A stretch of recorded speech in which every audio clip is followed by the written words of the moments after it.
berbicara dengan sopan kepada orang yang lebih tua, berpakaian rapi dan pantang di tempat umum. Ya, terima kasih.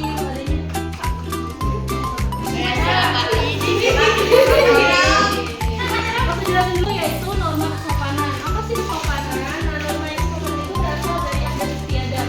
Misalnya nih, kayak di Indonesia sendiri, adat kesopanannya itu apa sih? Kita tuh kalau sama orang yang lebih tua itu cium tangan, kita harus sopan santun, seperti itu. Itu kesopanan di Indonesia ya, karena pada setiap negara itu kesopanannya berbeda-beda. Nah, lalu yang kedua itu ada norma agama.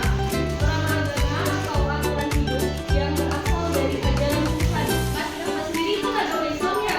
Nah, tentunya apa sih norma dalam agama Islam itu? Contohnya nih kayak kita menjalankan ibadah. Nah, di sini pada sholat nggak? Nah, lalu apalagi sih norma agama itu toleransi. Di Indonesia ada berapa agama? Satu. Dua. Ya, terus? Kristen.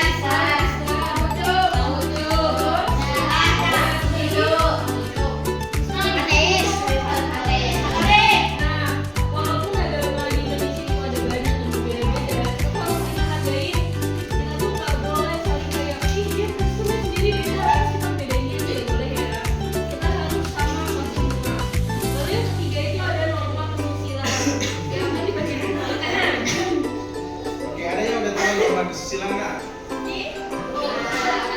Mau baca nggak? Ayo. Nanti kalau ada yang mau baca nanti dapat ada lagi.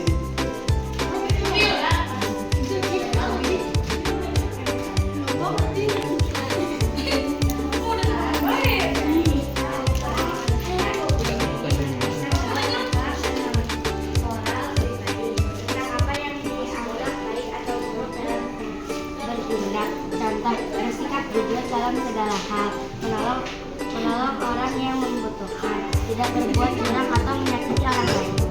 Nah, oke. Nah, norma ini contoh norma ini kan kalau salah satu teman kakak-kakak yang